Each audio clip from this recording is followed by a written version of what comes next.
Hey everyone, here are your world news summaries from the past week.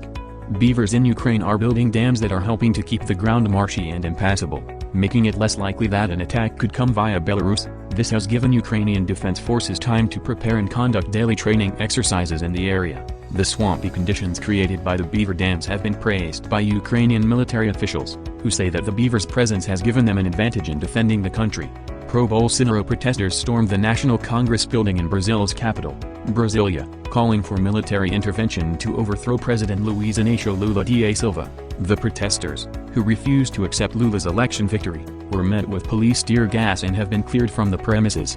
Brazil's Chief Justice has said that the Supreme Court will work to ensure that the terrorists are made an example of, and President Lula has signed a decree declaring a federal intervention in Brasilia, granting government special powers to restore law and order in the capital.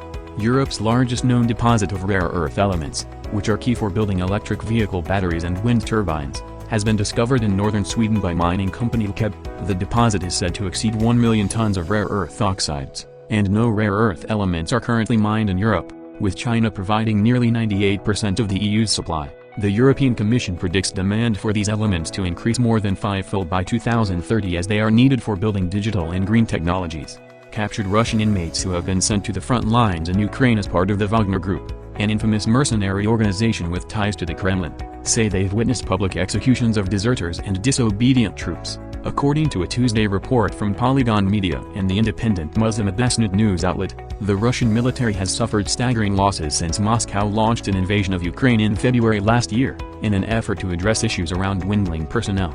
The Wagner Group has fought alongside the Russian military and has recruited Russian prisoners in the process.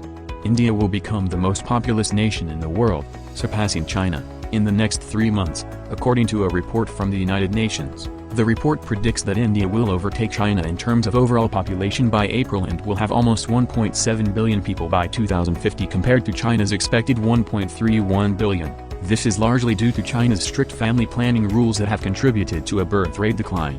While India's population is expected to provide more than a sixth of the increase of the world's working-age population of 15 to 64-year-olds between now and 2050, around 900 million people in China, or 64% of the population, had contracted COVID-19 since the start of the pandemic as of Wednesday, according to a report by local researchers. A team led by Peking University assistant professor Ma Jingjing compiled the figure using private sector estimates on infection rates, the Chinese newspaper Economic Observer reported. The new report also provided infection rate estimates for different provinces, including around 91% in Gansu province, around 84% in Yunnan province, and around 80% in Qinghai province.